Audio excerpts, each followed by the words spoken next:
You guys can try this. This is just good practice for you to learn like the same thing. We have 3 different ways we can do it. And this is really just coming right out of the chord shape. So I think it's the easiest way to do it. A minor.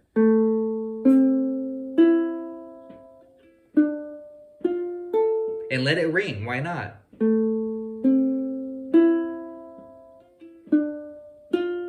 3. One more time.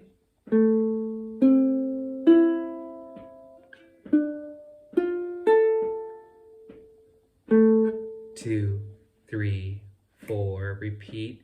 2, 3, 4. Right out of the chord shape. And just hold it.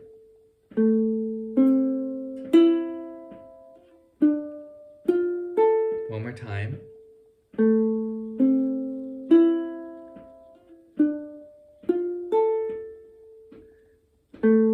2, 3, 4. Hey folks, thanks for joining me today on this very special workshop. It's Django Reinhardt's minor swing for the Gypsy Jazz ukulele. Let's get started.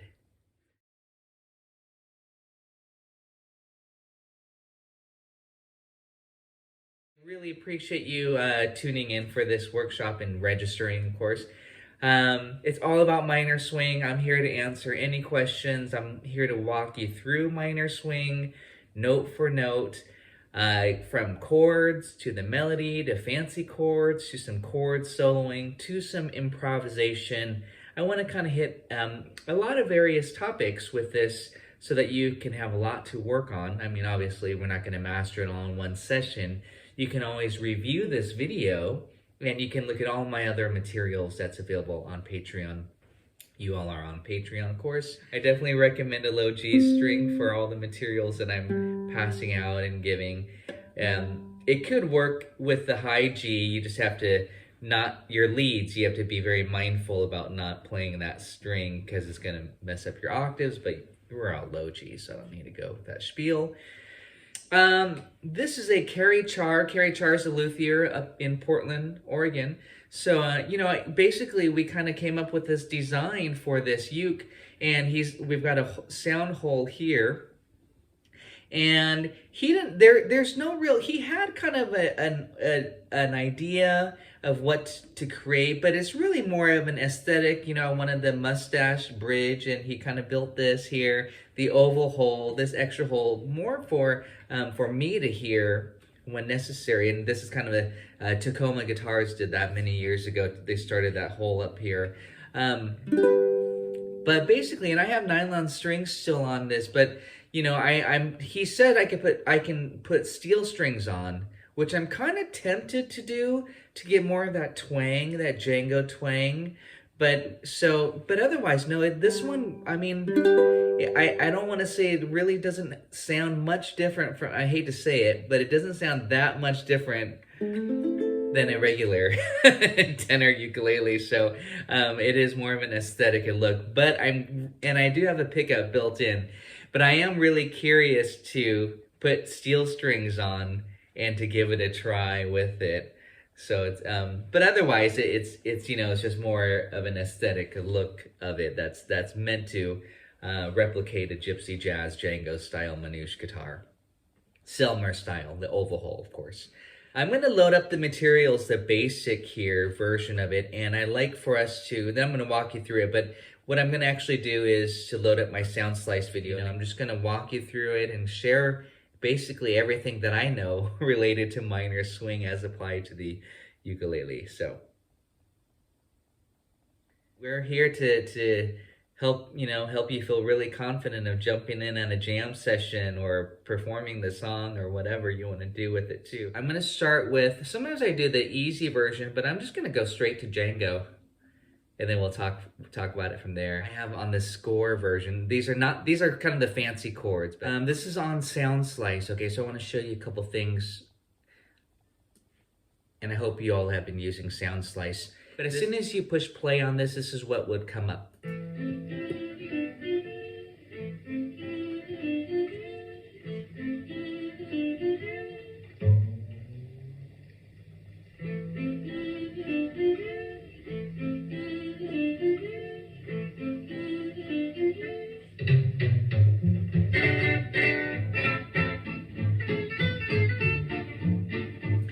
so now this version of it has his solo and then has chords written underneath it. So it's my transcription of it. That's for the ukulele basically. And look at where I'm at here. You can slow it down, play along. And it has the chord grids for you to follow.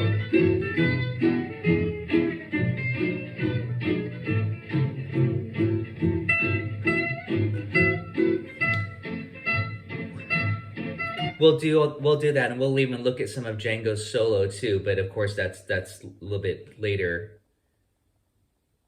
An hour. We'll do that in an hour. But at first, again, what I want to just share with you is the form. Again, I'm going to pretend that you don't know this song. So we got the melody, we have the intro melody, and there's an outro melody later, of course, as well. And then there's a solo section where there's no melody, and you would only be playing chords, or you'd be soloing. You'd be doing either or. But the melody that everybody is familiar with is actually the melody that is played on the violin, and that's what people would associate. If you said, play me the melody in minor swing, you would do this.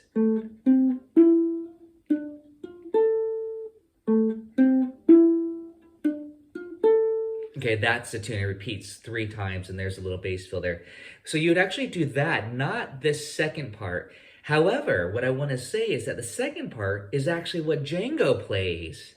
And that's actually the harmony. He actually plays it lower, though, than the violin. So this is not an exact transcription. It's just an arrangement. It's my arrangement of their arrangement. So when you listen to it here from the beginning, I'm going to play the bottom part.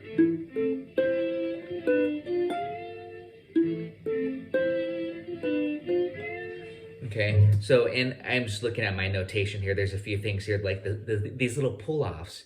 You want to be careful. This is the fancier version of it. Some people just go bum bum bum bum ba bum. They don't do that da da da. This little 16th note. But again, just to show you how that's accomplished, it's so subtle. It's barely audible.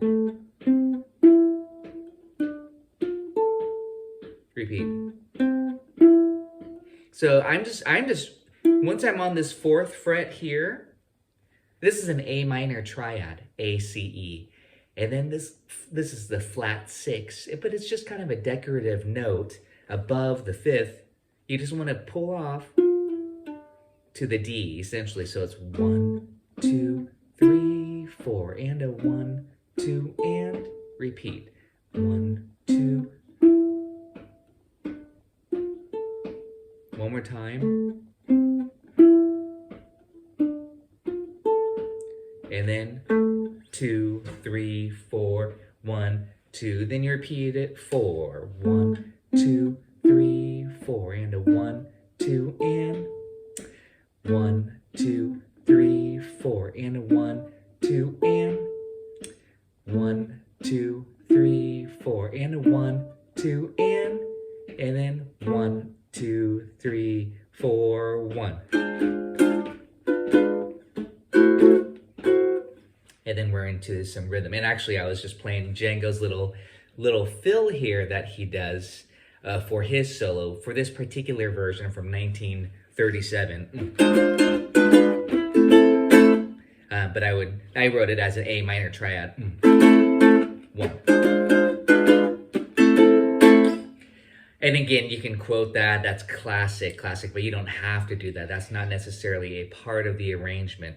So again, that's just how I would practice it. I would slow it down, and again, I'm going to assume that you've never done this before. I would slow it way down to 50%, and I would just play the top part.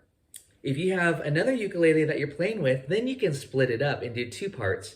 So for fun, again, if you wanted to work on this part, you can do that while you're practicing.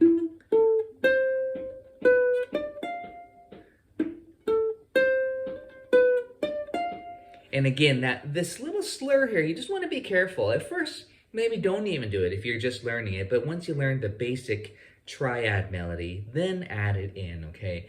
But for now, first, I would definitely recommend learning Stefan's part, because that's what everybody associates as the main melody, the triad. And it's just A, C, E, D, F, A. Okay, just that part of it. Here we go. One time, let's put it at 60% here. Oh, let me show you something on Sound Slice that we can do. You can do a count in as well. This is important. Oh, I'm going to take out the metronome. I meant to do this. That way I have a second to talk to, and you're going to hear 4 clicks, essentially. And then get ready to play. And let's see if it... sometimes it doesn't... It's not exactly in time, so you don't really know what... The tempo might be different. Oh, that wasn't good. Sorry, hold on, let's see. So yeah, it's set at a different tempo. That's...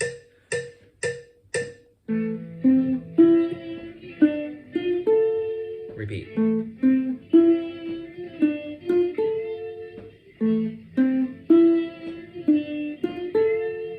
One, two, three, four. 1, 2, 3, 4. Repeat. Repeat. 2, 3, 4, 1. And then you're off into soloing, or you're off into the chords there. Let me show you this lick since we're at it, and since I played it here, if you haven't already done this little fill. Again, this is optional. This is not to be done every time. I would only recommend this actually if you're going to take the first solo. Otherwise, another person who's going to solo, they might do their own lick and their own fill if they're the first person to solo out of a group of at least more than one soloist. This is a cool little lick here, and I'm not going to say it's easy, but I do want to show you what to do to accomplish this. You want to start with a diminished 7th chord. I'm gonna get nice and close because I know I'm small here.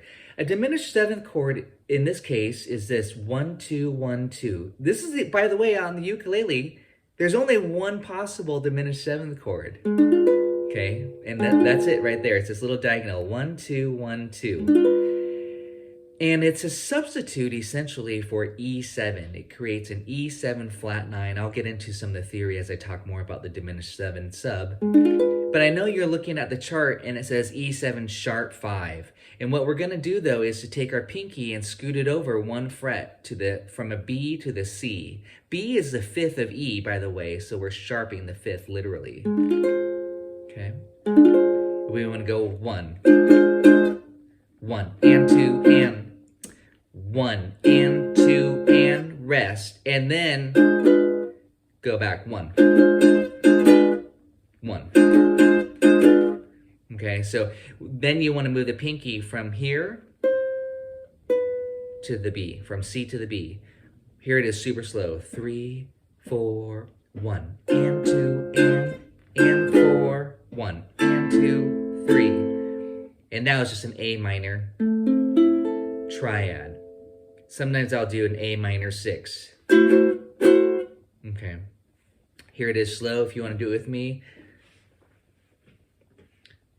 I'm going to kind of do some annotating here just in case you guys are like wondering where I'm at. Just this little classic fill here, just for fun. 3, 4, 1. 1. And it says staccato there, the dots underneath. That's okay, don't worry about that. They're just gonna be ringing on the guitar. You can hit it a little bit more staccato, but since we're using open strings, you don't have much control over the duration of it being staccato. 1, 2, 3, 4, 1. 1, 2, 3, 4, 1. And then we're into some soloing there. Again, that's totally optional, only if you really want to quote Django. Later on, you'll hear a different fill that Django does in his 1949 recording. He does this cool little soloing lead. Okay, so again, this is just kind of from one version of it, kind of the pretty popular version, 1937, of Django. Okay, so any questions? I'm just gonna... So again, there's one way you could do it is like this. Or this. Shift. Okay? And this you're gonna see some of my soloing stuff pretty soon. I'm gonna talk about diagonal arpeggios where I do this quite a bit. So we're gonna do some shifting, but check it out, 1, and 1 being A, flat 3, C, and then the E, I'm gonna put my first finger here. So make sure you can do that, the A minor triad, shift, okay? And then from here, you could do the slur, that half step, that's an F, and then get to the D here. And then from here, check it out, this is D minor, and I'm on my pinky. You can use your ring finger if you want. This is a D minor triad. Okay, bar chord. So you get, the melody would be this though. The rhythm would be. So here it is super slow with the new fingering that's not written, but just to, again, modify it to maybe your needs. I like that. It requires some shifting.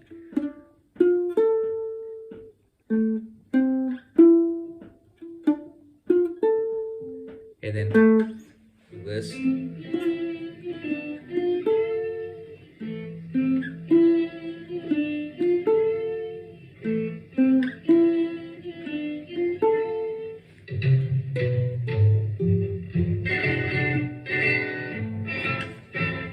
So that's what I would do. I mean, it gets hard to hear, but ba-ding, and you could do a little grace note, ba-ding. I would hit the open A first.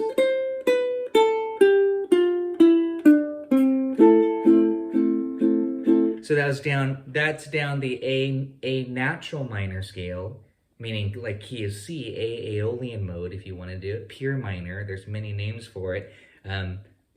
So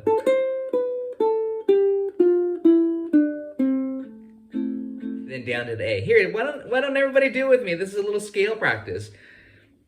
It's fairly easy. This is your A minor scale, C B A.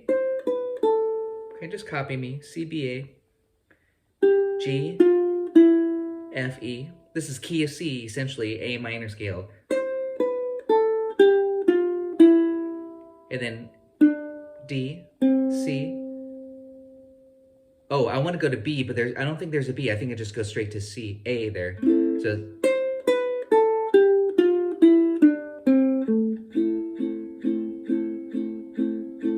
here it is super slow, and it's right on beat 1. But there's a nice little ba-dum, that open A, da-dum, dum, dum, dum. Think of it as a C major scale. You know, that's, you're starting on C. You just think of it as a C major scale, but it's really an A minor.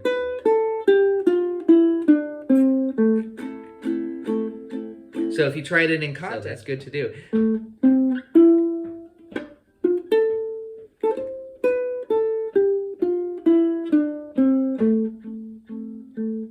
Here it is super slow. From the last part of the melody. 1, 2, 3, 4, and a 1, 2, and 3, 4. A 1, 2, 3, 4, 1, 2, 3, 4, 1, 2, 3 chords.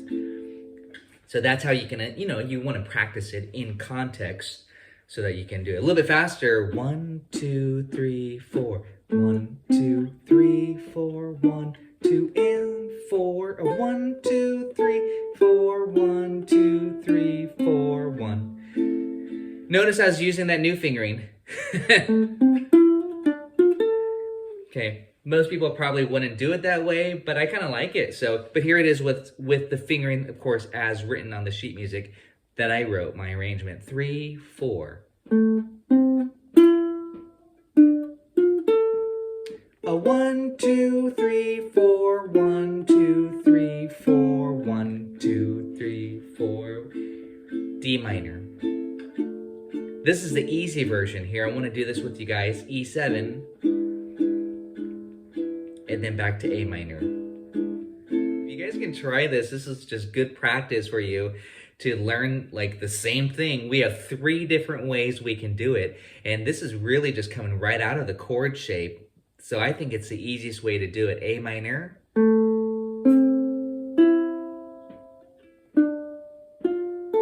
And let it ring, why not?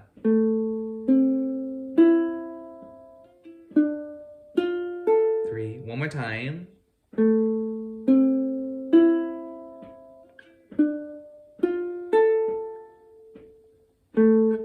2, 3, 4. Repeat. 2, 3, 4. Right out of the chord shape. And just hold it.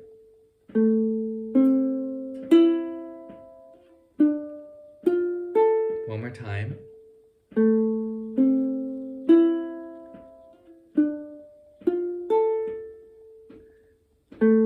Two, 3, 4. A 1, 2, 3, 4. 1, 2, 3, 4. 1.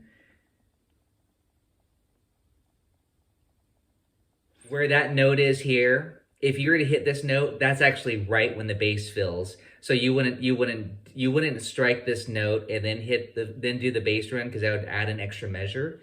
You would actually have to choose, do I want to hit this note here, or do I want to start my bass run, the lick? Well, it's not really a bass run, but you know what I mean. This.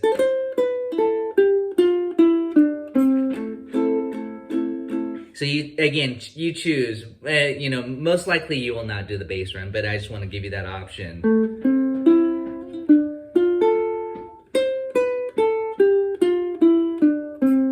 So notice I omitted that final note when I went boom, boom, boom, boom, boom, boom. A 1, 2, 3, 4. 1, 2, 3, 4. Chords. D minor. E7. These are what I just call the basic cowboy chords. D minor. Back to A minor. I know I have to change my chart here. E7. This is the basic version of minor swing. A minor. E7. And top. And that's just quarter notes, keeping it really super simple with those open string chords. I'm going to show it to you this way. I'm going to zoom out just a little bit here. Again, that was A minor, D minor, A minor like this, D minor like this, and then E7 like this. Okay, it's all tabbed out there. Again, this is a great place to start right here to me. I've got so many versions floating around, but this easy version is great. It doesn't have this. That's Django's solo. So the other one that we were looking at is based off of Django's 1937 solo. It'll be different if you look at his 1949 version. This is just, we can make our own version of this. This is the generic version. 2, 3, 4, 1, 2, 3, chords. Okay, or I'm just showing you the options.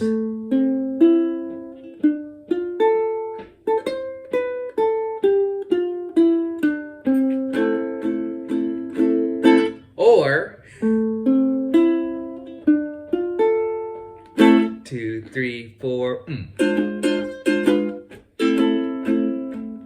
Okay. And then we can also look at his lick to 1949. Again, this is all available to you on SoundSlice, so you can practice it later on your own. But it's important to know the real basic part, the real basic song of it, essentially. I like this a lot. So again, just to show you the 3 ways we could do it like this.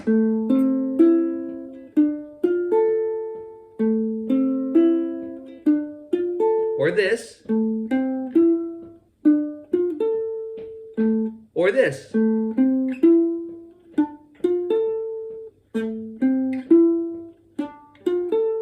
And there's some good things about not letting it ring too. The articulation of it, especially if you're with another instrumentalist. But it's really pretty easy and very uke friendly just to do this. Okay, so please choose the way that works best for you and that you prefer. I think that's important. But let's get back to some chords if there's no other questions with the main melody, the intro melody. Again, please just strum with me. I would suggest that you just follow along, A minor, D minor, and you gotta do this a lot. That's all I'm gonna say. You want to play along with Django. You want to play along with other recordings on YouTube, and just do this quite a bit to where you do not have to think about what chord you're on. You want to do it by intuition and just know. Again, you're gonna hear me often say the 1 chord, 4. You want to hear it in terms of numbers, 5, the function, 1. and then measure 9, that's the 4 chord, back to the 1. 5, and 1, 5, 1. You can kind of, you know, have fun. You just cowboy it up. You can shuffle it.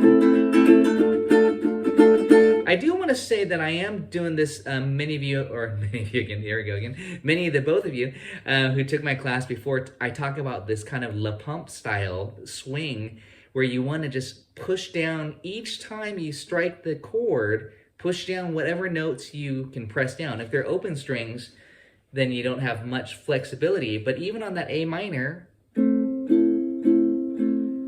can just pump that string, and that's where that term, the La Pump Gypsy jazz style of comping. I'm going to show it to you with all 4 fingers on the particular chord. So you can really control the duration. Here's A minor 6.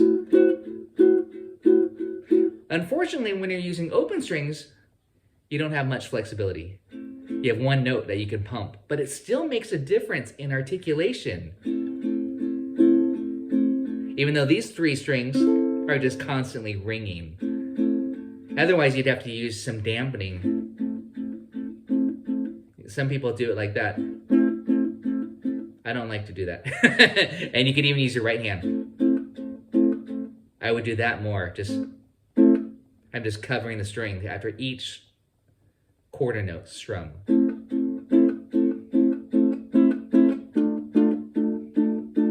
And I would kind of lean into 2 and 4.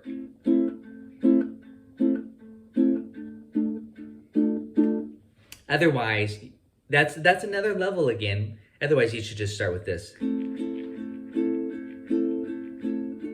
Kind of very folky, kind of, you know. But the whole swing feel is kind of that nice, short, crisp quarter note pulse with the emphasis on 2 and 4. But notice again, on the D minor, we now have 3 fingers that we can press down. See that? That's ringing. That's okay. E7, 3 fingers, 3 notes. A minor. D minor. You might experiment with this.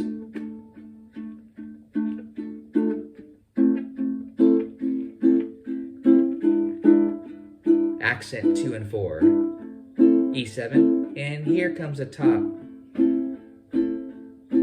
D minor. I'm just pumping those strings. That was the wrong chord, I'm sorry. D minor. Back, I'll yell it out. A minor. E7. A minor. E7. And top. I'm going to show you some other chords in a second, but that's a great place to be. As a matter of fact, I'm going to get Django back up here. Let's just play along with Django. We've got a nice long session to stretch out our ideas here. So, our practicing, basically. I want you to leave here feeling like you have mastered minor swing. Well, that you know the form of it, and you know the chords and melody, and even hopefully feel like you can improvise on it a little bit. I'm going to go back to the screen share here. I don't know if this will help you or not.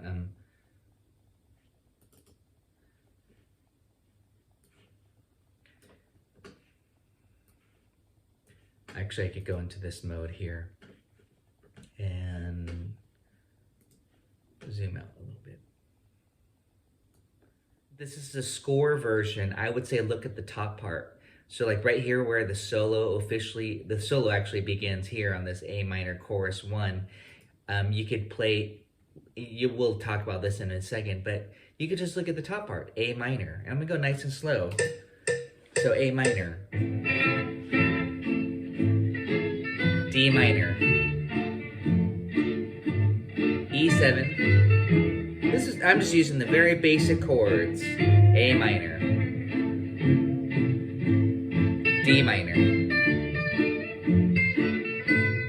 See that short quality? E7. Stay on E7, don't worry about the B flat 7, A minor, and E7, and top. I'm simplifying it to the basic version. D minor, E7, A minor. The 4 chord, D minor, A minor. And then just to the 5 chord, E7. Stay on E7, A minor, E7. And then A minor.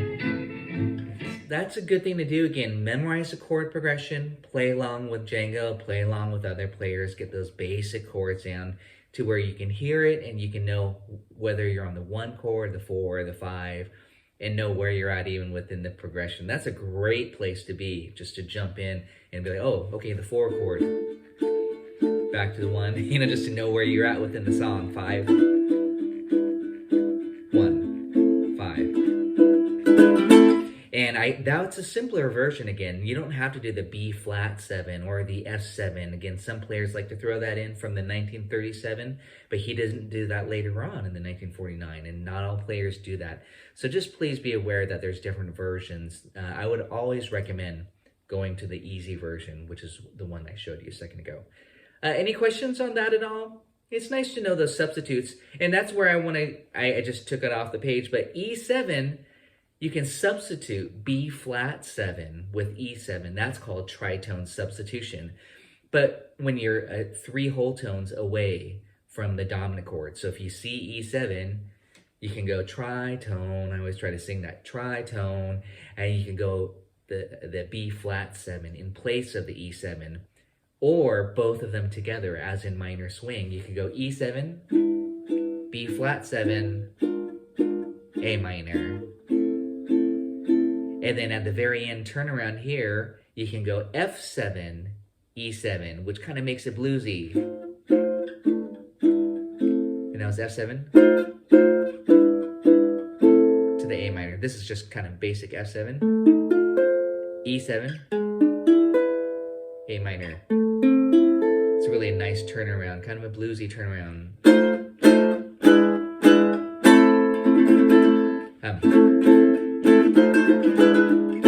And that, if you're wondering what that S7 is, if you know basic F7 like this, or sorry, basic F like this, you would want to put this finger on here, and then add the C on top as well. You can also think of it as, hey, here's E7, scoot it up 1 fret, but then you have to cover this note here. Here's E7, here's F7. The funny thing is, and the tricky thing is that you would typically not do E7 like this. You would do it like this. Well, now I have to think about it. Like this. You have to do it like this. Not like this. But when you know you're going to do F7 first, and then when you play the E7, you'll do this. And then A minor.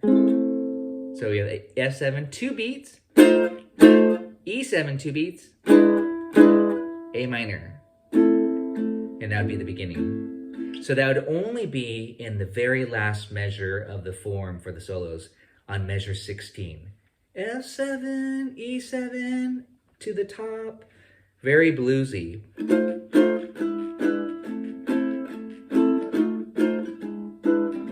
But you can practice it like this.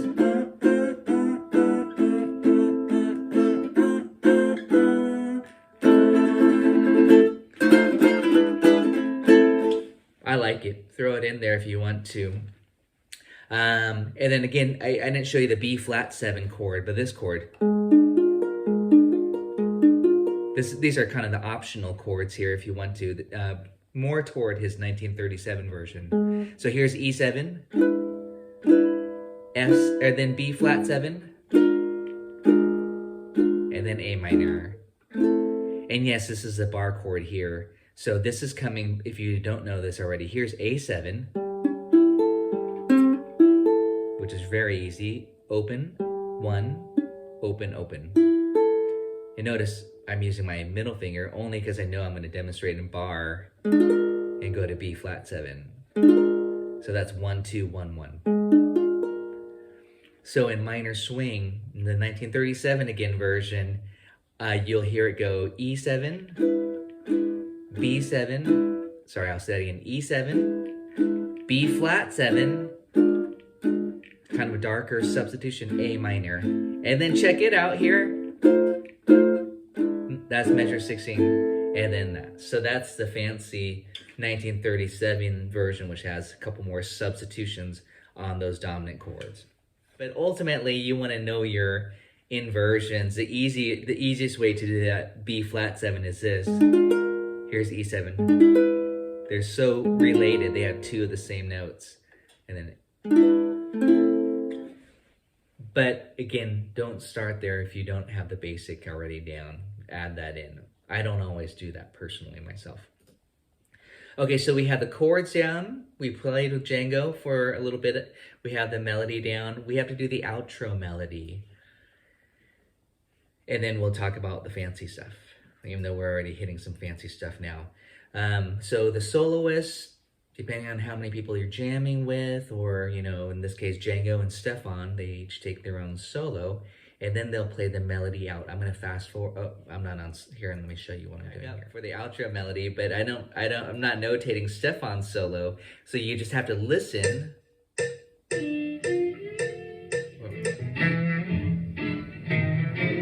Where are we at? You gotta listen. Top. That was A minor. D minor. E7. The 5. This is not notated. We're just going by ear and knowing the chord progression. 4. D minor, when I say 4.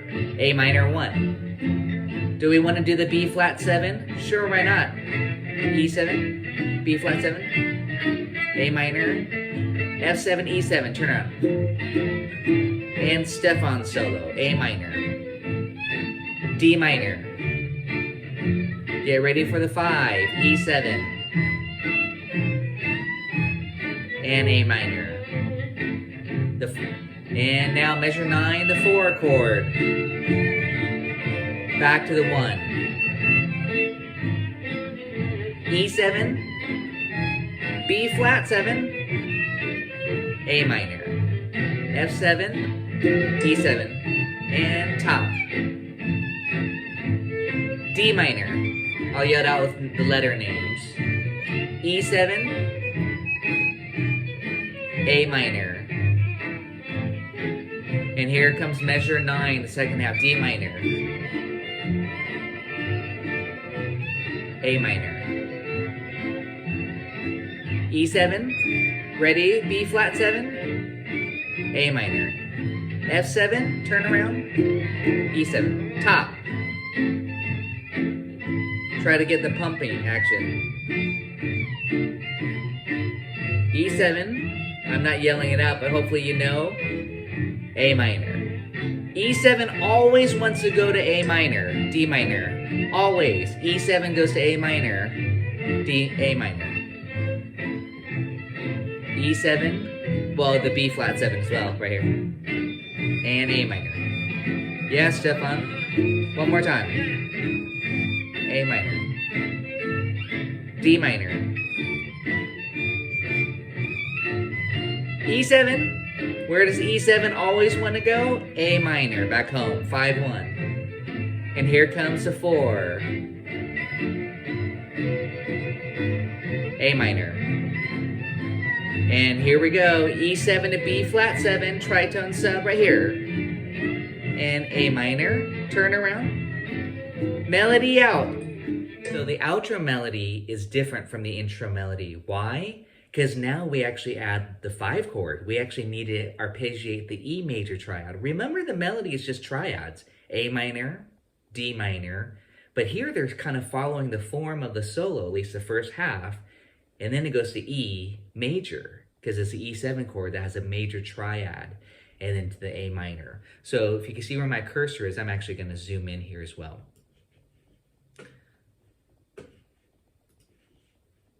But that was good. That was great practice to play along with Django. That's what I recommend.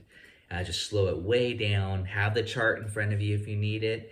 Get rid of it as soon as you can though, but have it at first. So here's that outro melody, and I wrote outro melody here.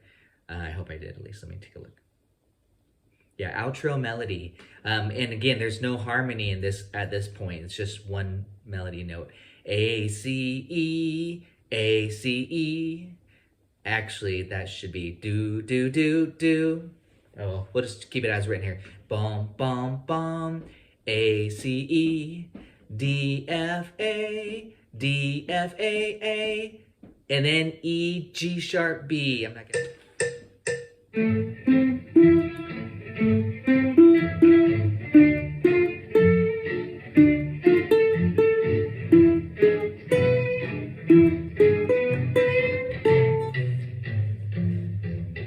Repeat.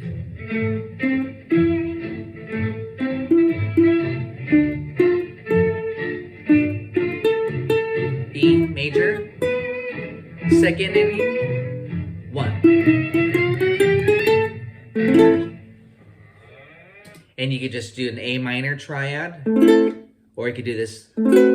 This is I wrote this A minor 9 chord, and it's actually A minor 6/9, just for color. And again, I'm so picky about this. There's the shape, and I can also write A minor 6/9. Do do do do do do do do. That ending lick, of course, you all know how much I think you know how important this lick is. 1. Very important. That's classic. 1.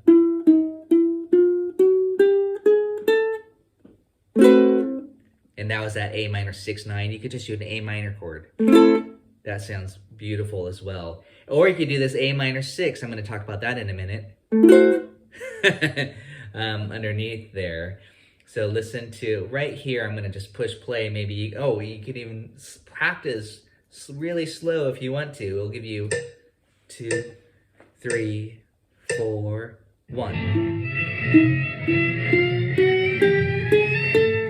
2. Okay.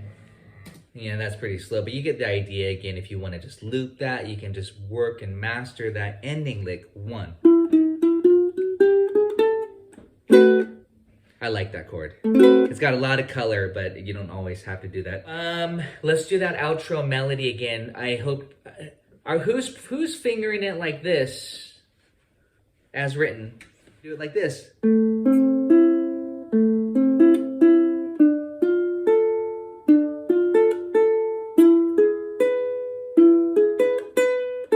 And you can actually do a little bend here. I didn't notate that, but I think I'm going to, because that's what you hear Django doing. Is right here.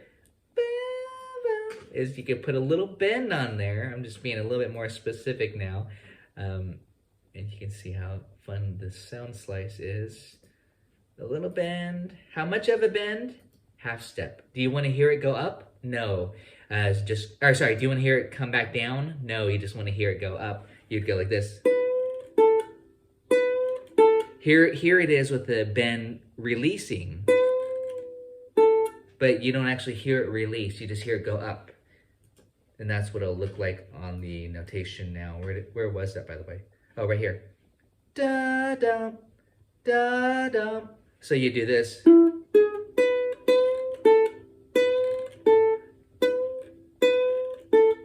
Whatever finger you're using, you get a little bit more power, because it should be like this. It's almost like a little, that's a half step bend. Like you're going into C note. It's kind of like a little bluesy lick.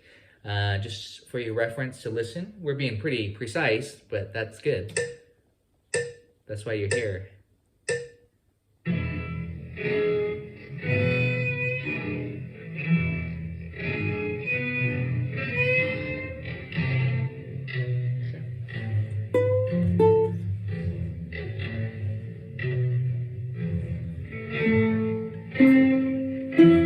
Easy fingering. Slow.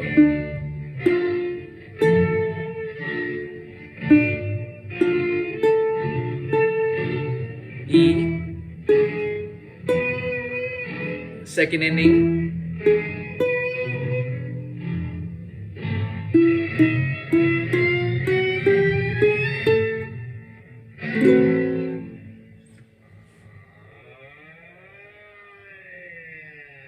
I had to leave that in there.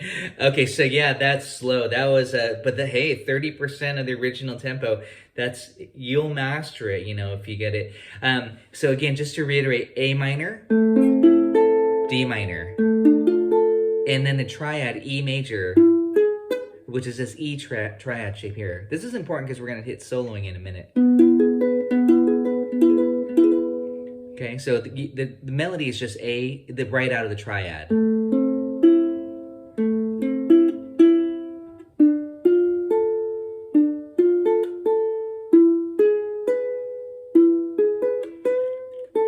Okay, that's the easy way of doing it, and I like that. It's nice, as opposed to this.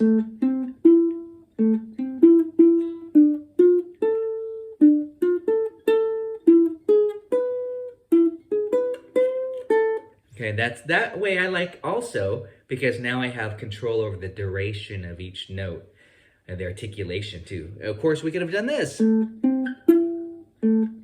Sorry,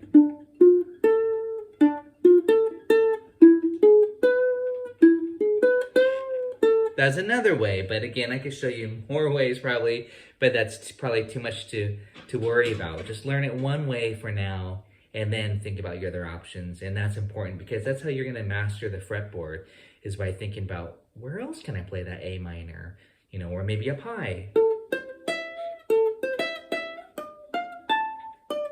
Okay, and that's an octave higher.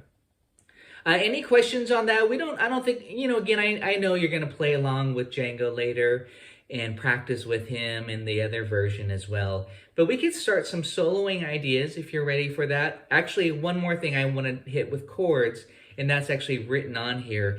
And that's now to do, this is the version I typically do when I play chords. I use this A minor 6.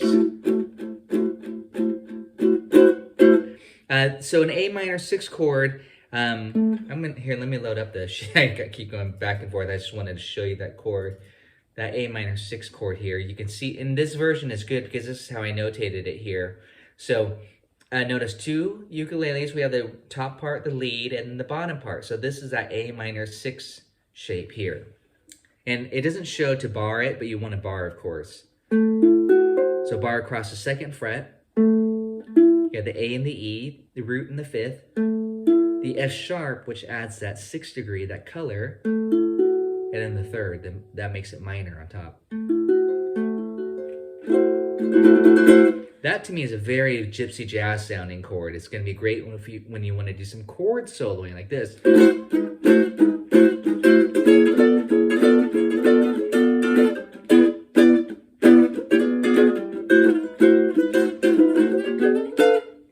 And that was just that A minor 6 shape. Beautiful, beautiful Django style chord. And now for the D minor 6, I'm doing this shape. 4, 5, 5, 5. And often how I show this shape is I just say, well, this is D minor. And take the root and walk it down to the 6th degree. There, I call this the descending cliche. Here, listen to it.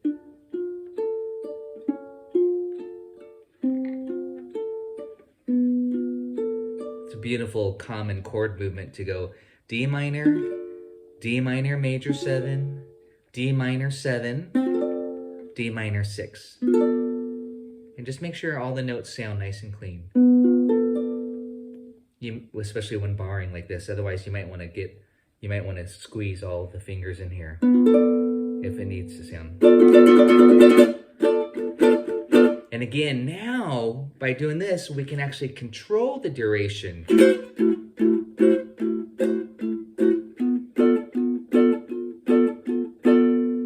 Okay. A minor 6 to D minor 6. 1, 2, 3, 4. D minor 6. A minor 6, just for fun, for practicing this new shape.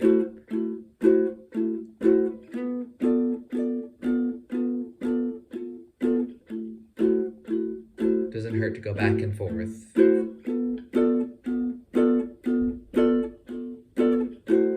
And notice I'm accenting 2 and 4. 1, 2, 3, 4. 1, 2, 3, 4. just like a snare drum player is hitting either the hi-hats or the snare, well, that's not the snare drum, but the hi-hat or the snare drum, the brushes, accenting 2 and 4.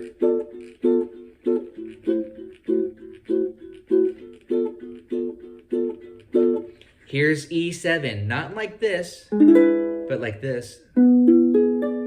Some of you, I hope, already know D7. This is often how people show or learn it and how they show it in books. D7 like this.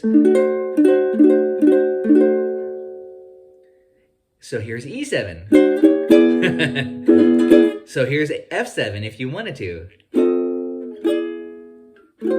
That's going to be that nice little lick here. F7, sorry, F7, E7, A minor 6.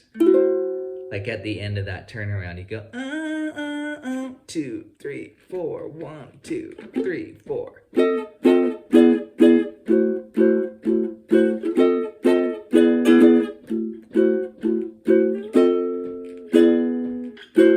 Very bluesy, very bluesy. Again, you also have this way.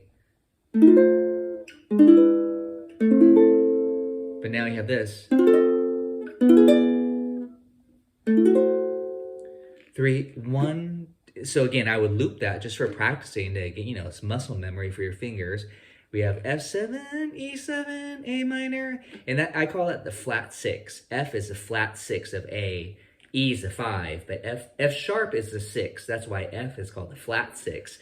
F7, E7, A minor, and then try the inversion here with the A minor 6. One more time, or a couple times. That's a turnaround, and that's just A minor triad.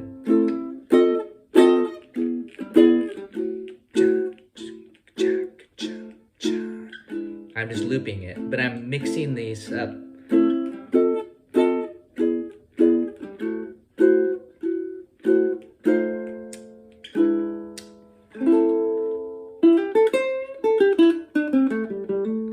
That's a little bluesy sound there, a little A minor blues scale. It sounds really nice. And I actually did not send that sheet out to you. Some of you have it that it's just an A minor blues scale sheet. I call it Essential Swing Scales. I'll do a follow-up for you all with a few more things here. But again, hopefully this is all pretty thorough on learning this. We've got fancy chord, and do we need to learn any fancier chords? Nah, that's what I was debating on. How fancy do we want to get? You could do a lot with this much. Trust me, if you can just really get this down really well, that's plenty. Of course, you could get higher up along the fretboard with these chords, but don't worry too much about it. Just get really comfortable. One more time as a demo. E7. A minor 6, D minor 6, A minor 6.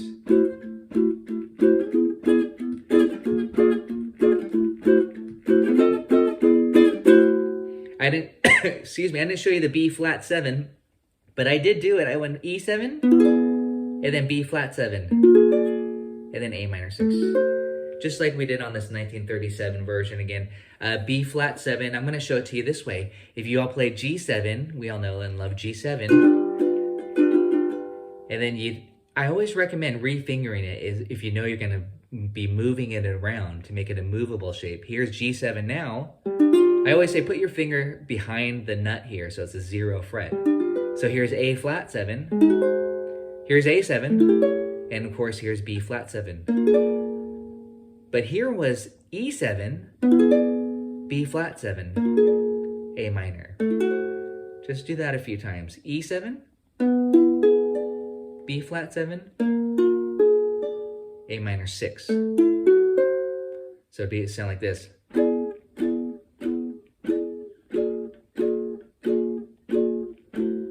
And then that F7,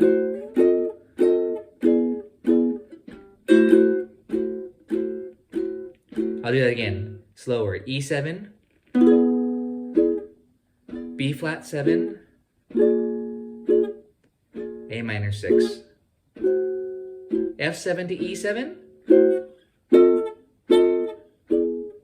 top, A minor 6. I went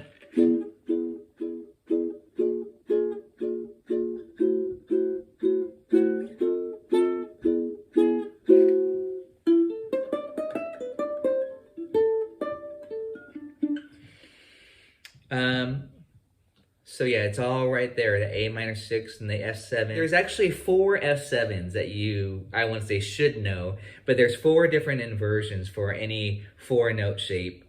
For a 3-note, like triad, there's 3 shapes, there's 4. So you do want to learn your chord inversions, but again, this will get you going here for sure. So I think you guys got that down. But just take that E7 shape. I thought I showed it here.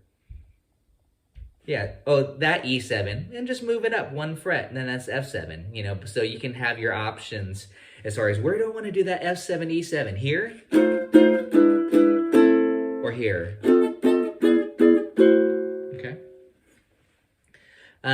We got the chords down, we got that. It's time to do some improvisation, yay. I'm gonna load up something here. I'm not gonna say it's easy, because I'd be lying probably if I said it was easy. But this is a minor swing improv idea sheet. I sent this out for you. And there's a lot on here, obviously. This can last the rest of the session, but I don't want to worry about it too much. But the idea of it is actually kind of more down here, is to learn your triads. Okay, and there's A minor can also, these are on the top 3 strings. A minor can also be open, open, open. I didn't write that one there. And D minor could be open, 1, 2 there. I should have filled that in as well. So I'll have to do a correction on this. But the idea of this method, just so you know, is to target triad notes and to only play triad tones for your soloing. I think that's tricky. I want to say it's easy. When you're on A minor, play A minor. You're on D minor, play D minor. But that takes a certain level amount of knowing the chord progression and also knowing your triad notes.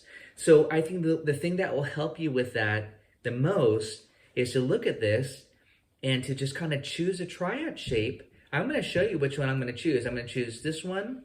Actually, here, let me do the annotation just for fun, because this worksheet right here can last you quite a while. I'm going to use that one for the A minor, this one for D minor, and this one for the E major, okay? Why did I choose those triads? And by the way, these are just the same 3 notes inverted. There's different shapes. And yes, I would recommend learning those. But for now, this method, right, what I'm going to show you is just to choose one region of the fretboard. And I'm choosing down here, kind of the sweeter spot, A minor, D minor, and E. And back to A minor, okay? So what am I going to demonstrate? Just what I did. 1, 2, 3, 4. 1, 2, 3, 4. 1, D minor. These are just triads. E major. E major. A minor. D minor. A minor.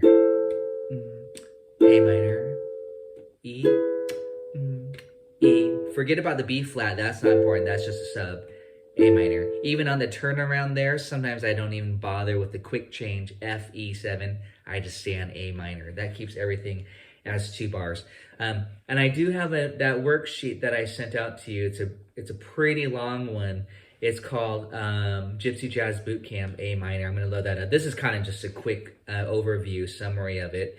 But this is where also you can put on a backing track to minor swing.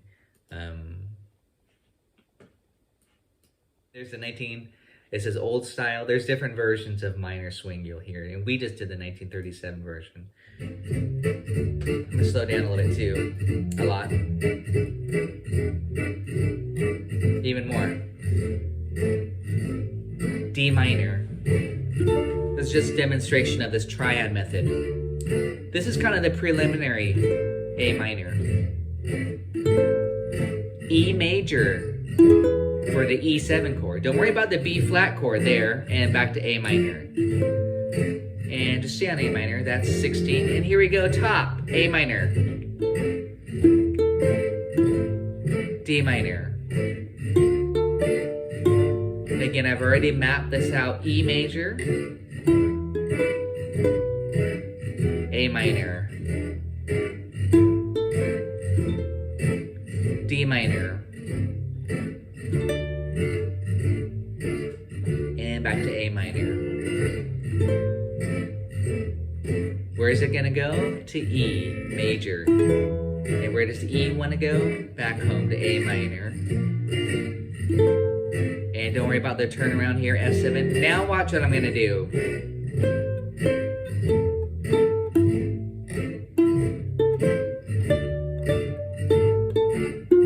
I'm just breaking up the chord.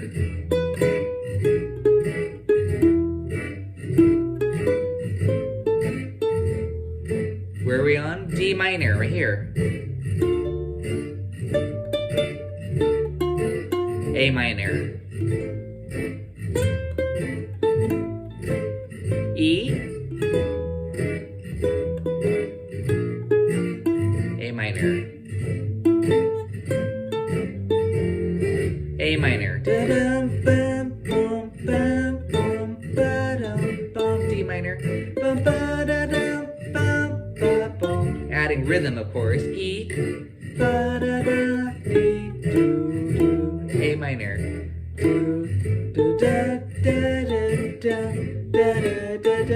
I always add that lick in a D minor. A minor. I'm just breaking up the chord, the arpeggio. But I'm trying to make some music with rhythm. A minor, add rhythm. D minor. Don't lose your shape. E. A minor. D minor, right here, you might strike it. A minor, strike it. E, strike it.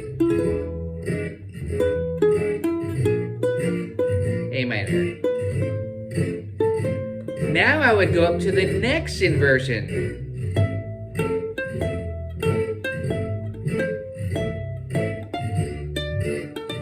So what I'm demonstrating here is playing the chord changes, basically. That's the jazz kind of method, is play the changes. To learn how to play the changes as it's going by, you want to make sure you're navigating through A minor, D minor, E. We could just use a scale, just kind of noodling around. I'm kind of saying that like it's not playing changes, but in this case, because I think it's more to the style, that this is kind of what I usually say. If you want to play gypsy jazz, get used to playing the changes, and that's what is required, is that you're going A minor, D minor, E major, A minor, D minor, A minor, E, and back to A minor. This is just paraphrased. And then I'd go to the next inversion, A minor, D minor, then E, A minor, D minor, A minor, to E, A minor, A minor. And I'm just connecting the dots, A minor, and there's another inversion, and that's another great study, is just to kind of go through all three, but that would be the next step. The first step is just to choose one region of the fretboard and just master that through with the backing track, and start off with just hitting the chord, and then start to break it up into single notes with adding your own rhythm. Adding some swing, I usually say, ad-lib some rhythm. So that's what I recommend. Yeah, kind of letting the triad shape or chord ring. We want to make them sound like they're single notes. But at first, so I do recommend just holding the shape, because you got to visualize it and then break it up into single notes. And this is where I like to just use one finger. So I'm going to demonstrate this. I'm going to just probably go at a little bit quicker tempo here. It's more of a demonstration right now using the backing track, but you guys can watch this. I'm going to put out 0.75. Oh, one finger, why not? D minor, A minor, E, A minor, A minor.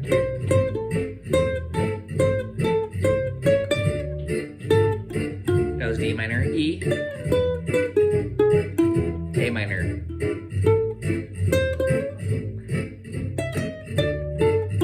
That was D minor,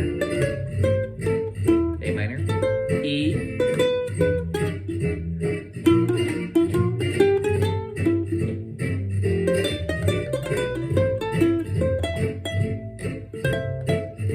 see, now I'm just in a new position, E, but I'm always keeping track of the A minor, D minor. I'm holding the chord shape just to show you, A minor, and here's E, here's that other E, and A minor. This is a good study right here. So now check it out, A minor, D minor, E, and then more single notes, D minor, A, and I'm, again, at this point, I'm not looking at the chart. That's the thing. This is why the backing tracks are great, because you can see the chords go by. And like I said, I'm ignoring the B flat. I'm ignoring this. I'm just keeping A minor for 2 bars at the end. I'm keeping E for 2 bars here. I'm not worrying about B flat triad, okay? That's cool. That's tritone substitution, but I'm just keeping it very, very simple. And I think it does sound great. I mean, if I may say so. But again, this is a good first place to begin. I do have some fancier worksheets I can demonstrate it on. I mean, that I gave you guys, but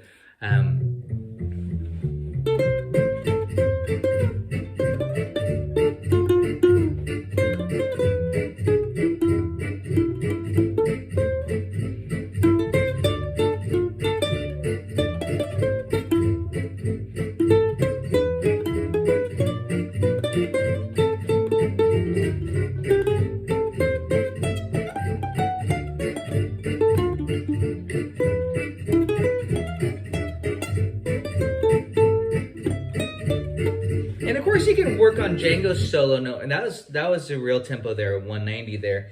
But you can work on Django's solo too, note for note and stuff like that to get licks. But really the next step that I would want to, and I'm going to demonstrate this because it's on Sound Slice for you to practice to already, is this little routine that I've developed called Gypsy Jazz Boot Camp. Strengthen your knowledge of both these there's actually a lot of different studies, but this triad method. Okay, triad is like the purest thing I think you can do for this, and that's why it's a great place to start. Versus, what scale do I use?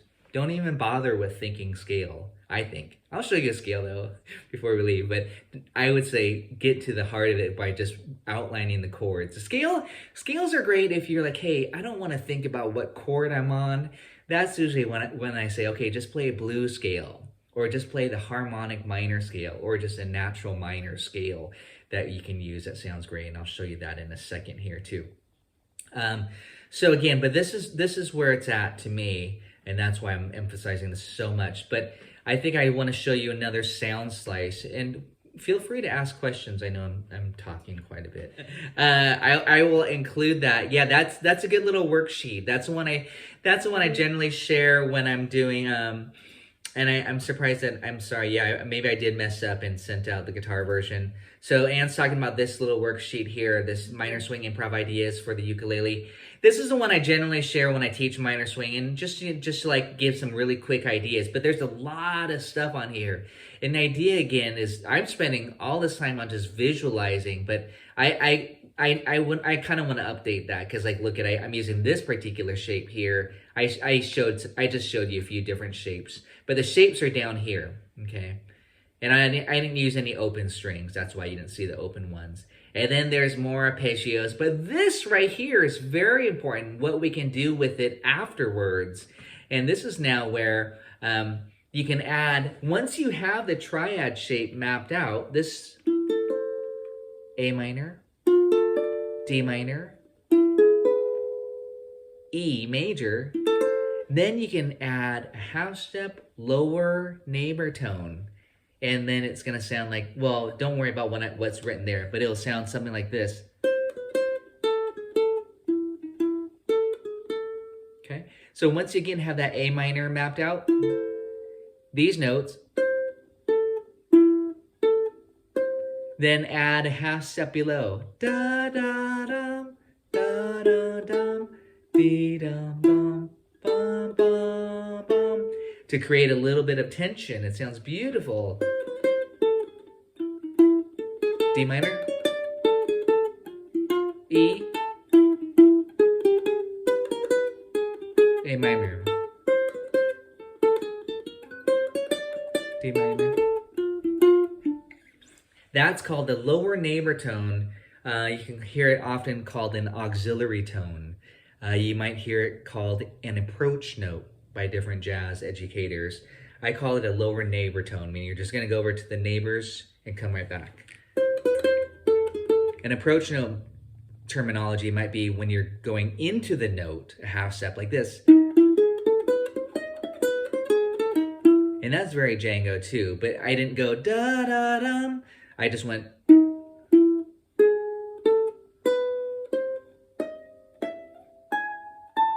So I started a half step below, and then I went into the triad note, in that case, A minor, to go D minor. Oh, I'm sorry, D minor. E. So again, I'm visualizing. That's the key word. Visualize these chord shapes, these triad shapes, and then you can apply these embellishments. That's what I'm calling it. You're going to have more of them as I show you this other worksheet, to where you end up with these beautiful ideas.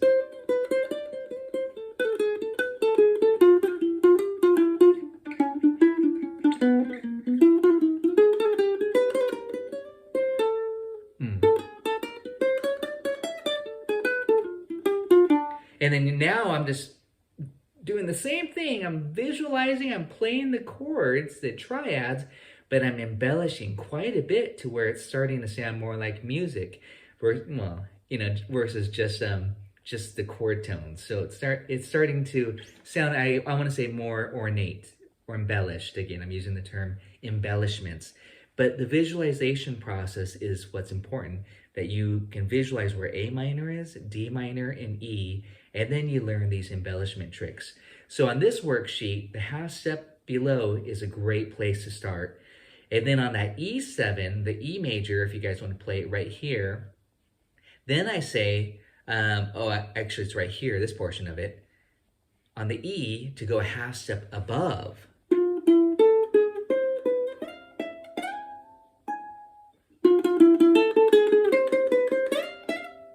That's really cool on the E7. To go da, da, da, da, da, and then A minor.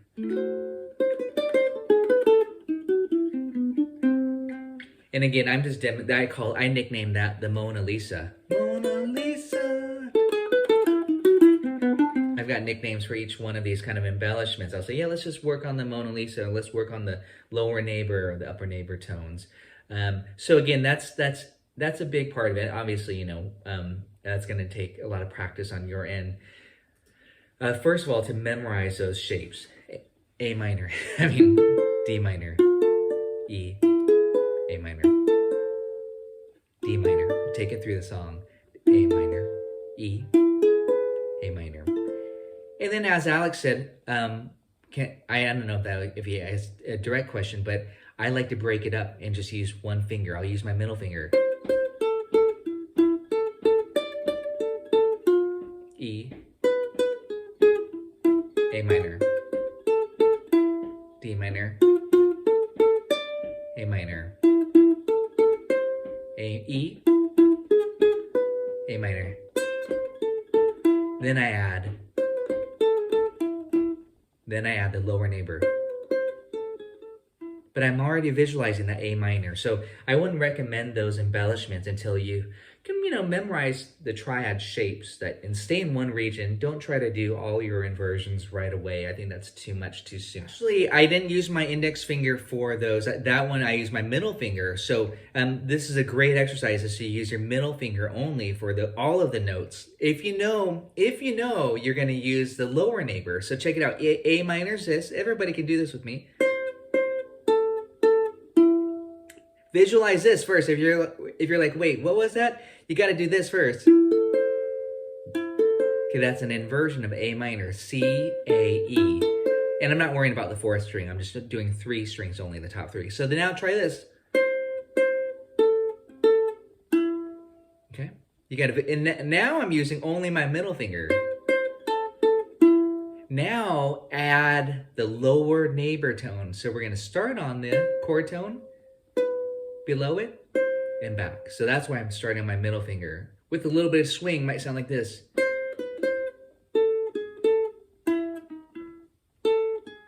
And here's D minor.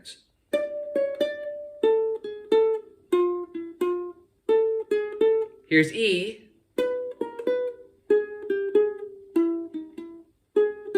A minor. D minor.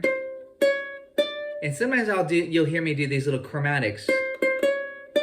I know D minor's here, but I was just on A minor here. So I'm gonna go, and then look at, I'm gonna go back.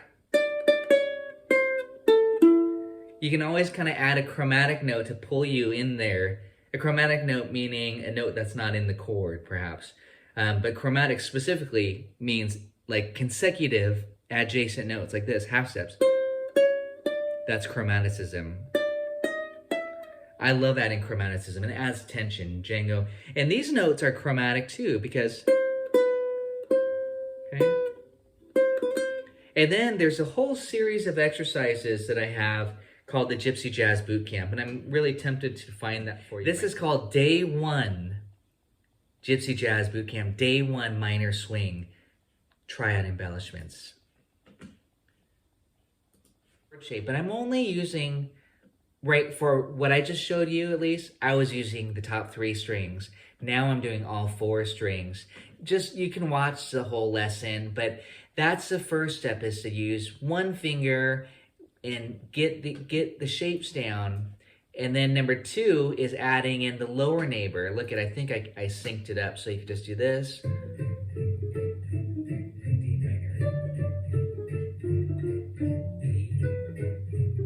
I'll harmonize with myself.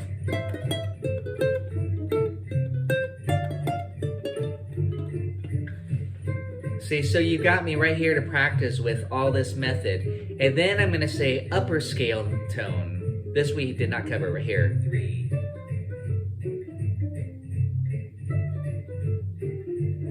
I don't know how many takes it took me to get this perfect, but it was nonstop. So, D minor.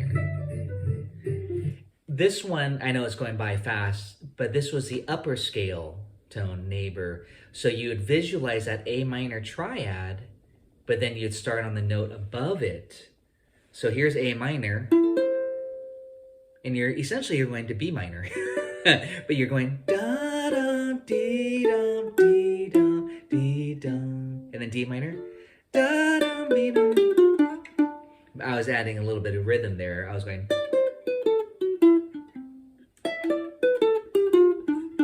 And then on the E, that's that half step above neighbor tone that I say to create a darker gypsy jazz flavor, go a half step above the E major. Obviously, we're getting into improvisation at this point, and there's a lot of some theory stuff involved. But this is just this is a good place for you to be at here, just for the demonstration. I go through 5 embellishments, and here's Mona Lisa. Mona Lisa. This is number 4.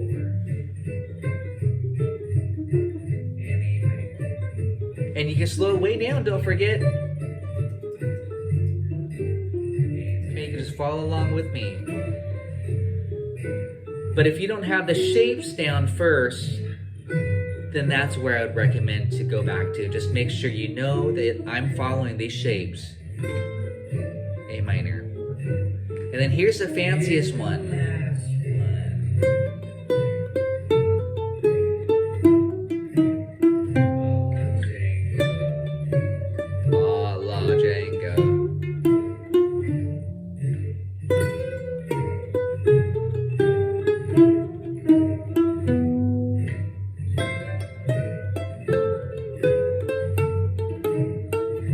Harmonizing.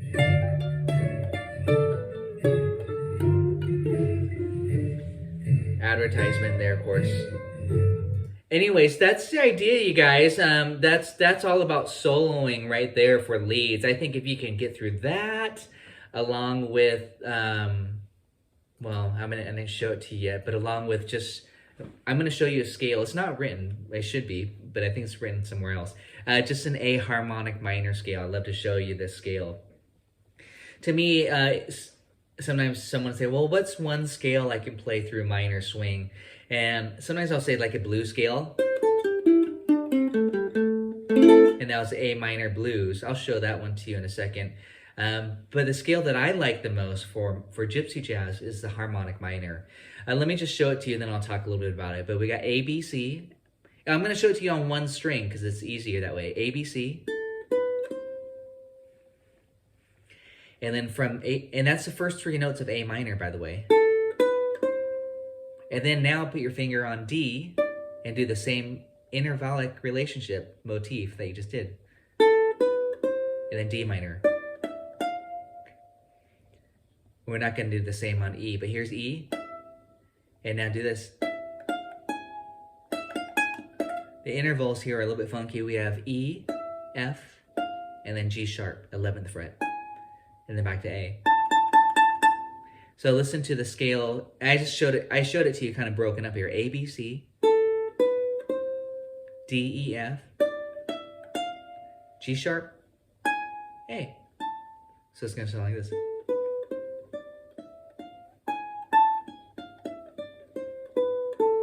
All on one string there.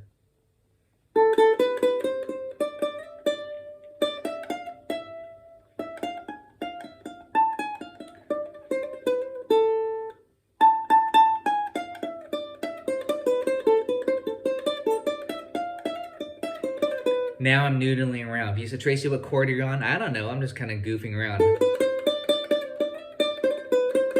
But it's very lyrical, hopefully.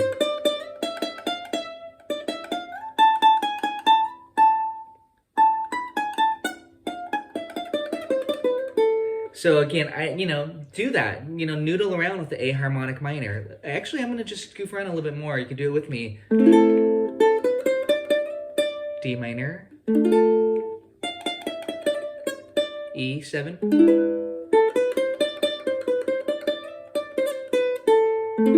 A minor. What's next? D minor. I'm kind of targeting a little bit because I know what chord I'm on. A minor. And here's that E.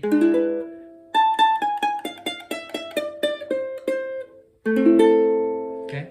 And then when we put the backing track on, check out how much fun it is to noodle around now. I'm going to slow it down a little bit though. That was kind of fast where we left off at. Do you want me to yell out those tabs again for you, anybody? I was yelling the names of them, but it's, if you want to write it down, it's, tabs. It's 0, 2, 3,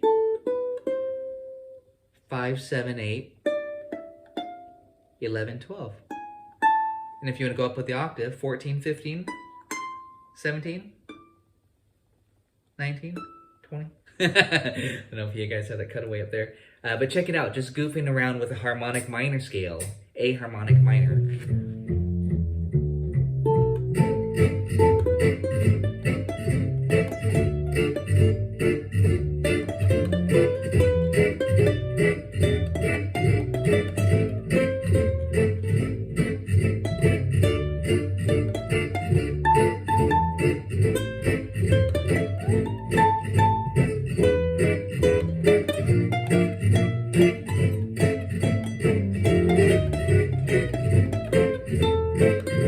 it with some triads.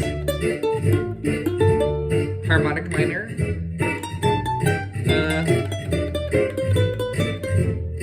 D minor. A minor. E.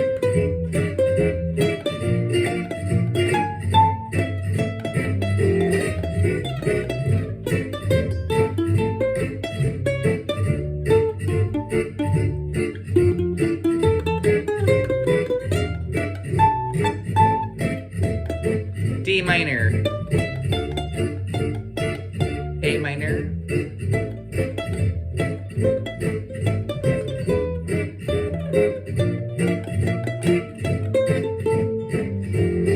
A minor,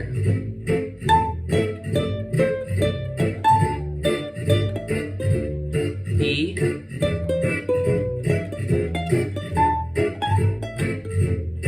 D minor. See, I know, that's my problem. I've got a problem. I think about what chord I'm on at all times. It's hard for me, you guys are hearing it first, it's hard for me not to kind of be aware of what chord I'm on because I think so much about it. But in this case, I didn't want to think about what chord I was on. I just wanted to play the scale, but I ended up going back to every chord. That's why, but to me, that's what makes it often kind of more melodic, is when you play to the chord. And that's just kind of my style, is that I really want to be lyrical.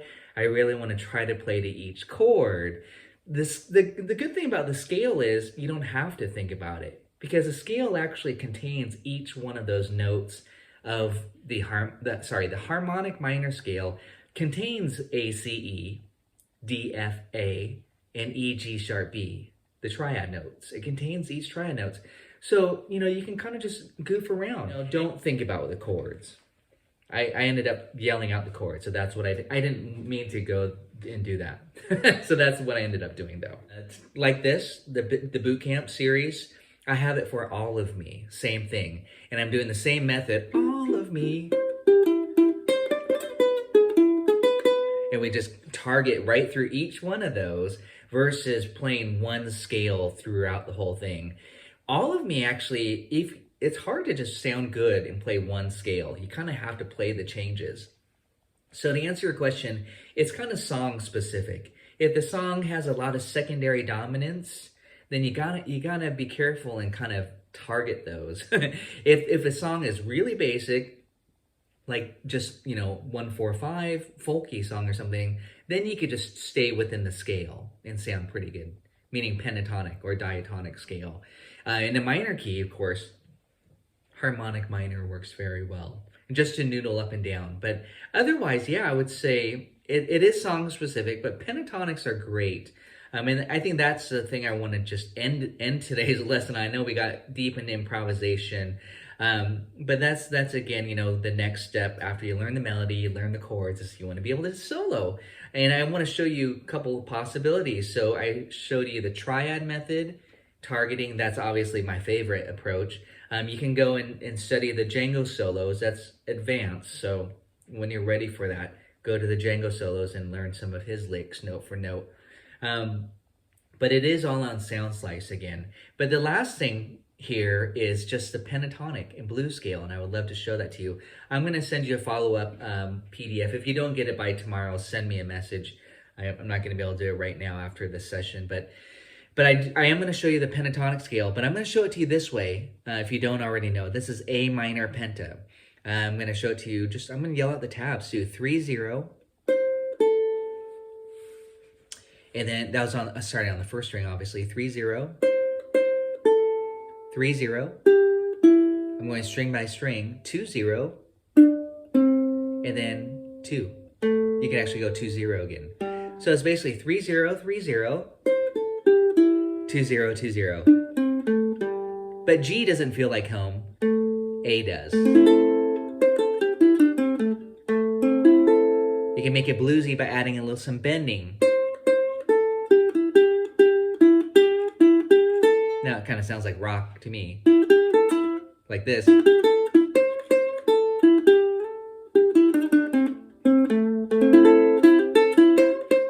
But I'm just bending these notes. Obviously, you can't really bend open string, so you'd have to do this, but you don't want to do that, so. That's kind of, again, more bluesy sounding, but does that work over a minor swing? Let's check it out. I'll show you.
There I'm going targeting, see? It's blues, blues,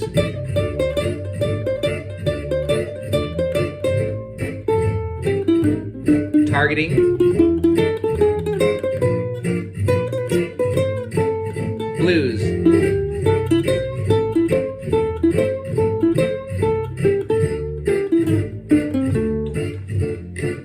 So what do you think? Do you like that? Does that work? I like it too. It's pretty fun. Was I thinking about every chord? No, not really. But I knew, intuitively, I knew when that E7 was coming around.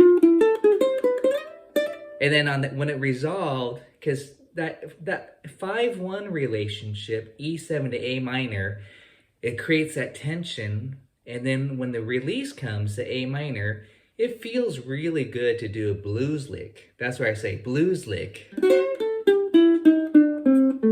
To resolve it. You have this tension.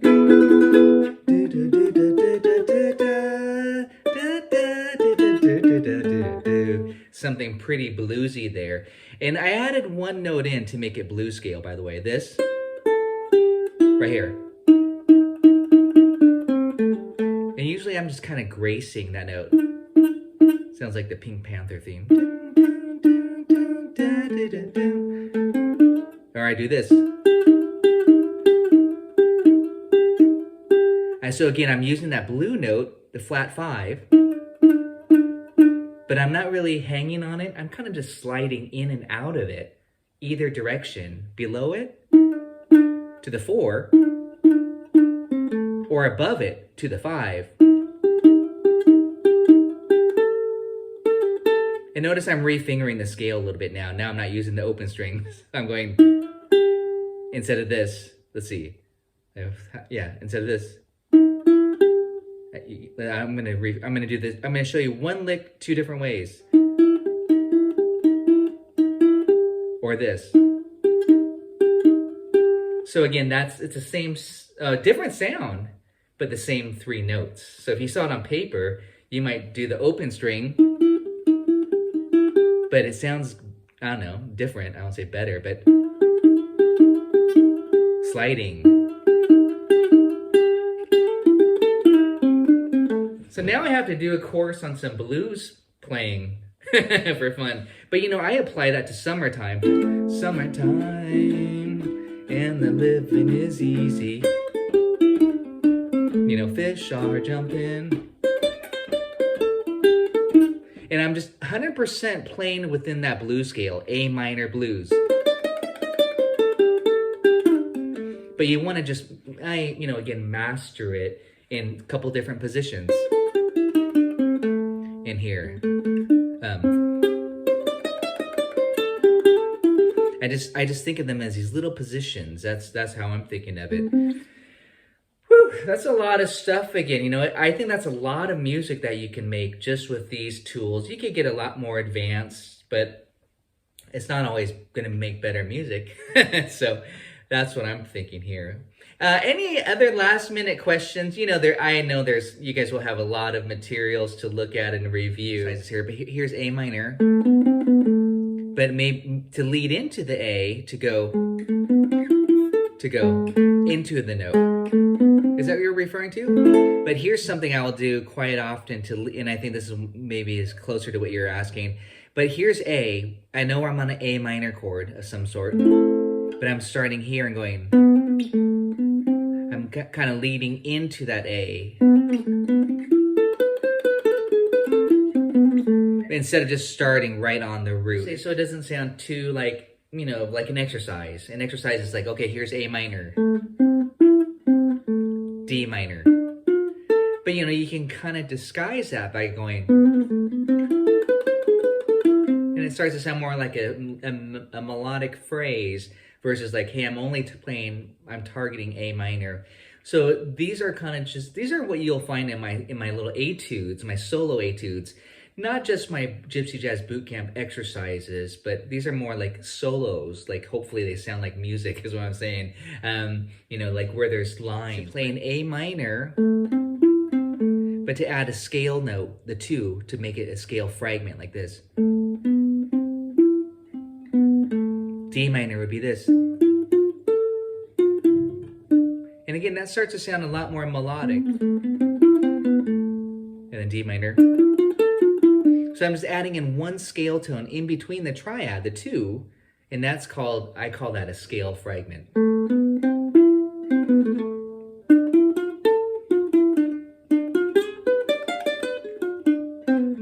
this, now I'm showing you kind of what I didn't show you today, but this would be the next step. That's a lot more when I say high-tech, these arpeggios, boo-ba-doo-ba-doo-ba-doo-ba-doo. And again, you know, that takes a certain amount of fretboard knowledge, and it's a good study. So if you want to, look up my studies called the Diagonal Arpeggio Method. And it would look something like this.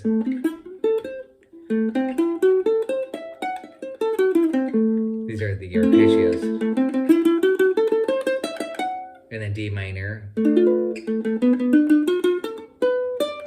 Diminish. So again, it gets a lot more notey, I always say, notey. Lot of stuff. Again, you know, there's a lot on Patreon, so that's why I keep referring you as your studies progress, depending on where you're at. Like, if you might say, oh, I've got these triads down, got embellishments, go on to the, you know, and go on to the diagonal arpeggios. I gave you the easy arpeggio method. I mean, there's so much stuff, again, but start with the triads. That's where I would recommend. And then look to Django. Learn the blues scale, learn your harmonic minor scale, and then play along a lot with backing tracks. Try to be mindful about where you're at. Try to be mindful about, like, hey, I'm gonna just play blues scale for 16 bars, one chorus, or then I'm gonna do harmonic minor. Now I'm gonna do triad embellishments.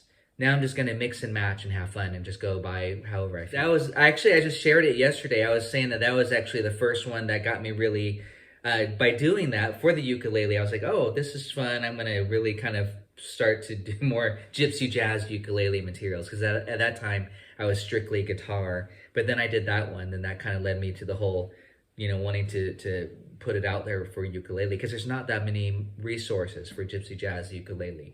Well, hey, yeah, thanks everybody. Yeah, I hope you have fun with it. You know, again, there's many different levels that you can enjoy doing it. Sorry, the lighting's really bad in here now. It's dark, dark here. But again, have fun with it, and then go on to the next song. You know, whether it's, you know, I kind of have a little list there, my Gypsy Jazz repertoire, but it might be if you're in the minor key. If you love the minor keys, Dark Eyes would be the next song I would recommend learning. If you want a major key song, go to, and by the way, maybe a C Jam Blues. That would be a good, easy blues to learn, C Jam Blues by Duke Ellington. And I have a lot of materials on Patreon for that, C Jam Blues. If you want to check that out, you'll see the similar concept. Do the triads, the triad embellishments.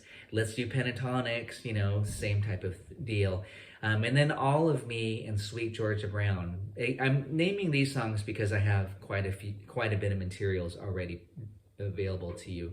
And then from there, I hope you get the ideas and say, oh, I can apply this to any song, you know, that you love to play. And then that's how I like to do it. So, But otherwise, hey, everybody, thanks so much. I appreciate you joining in on this workshop, and maybe I'll do another one in the new year, maybe on a major key song or something fun like that, like a 2-hour workshop, just really going through it carefully. Happy holidays, everybody.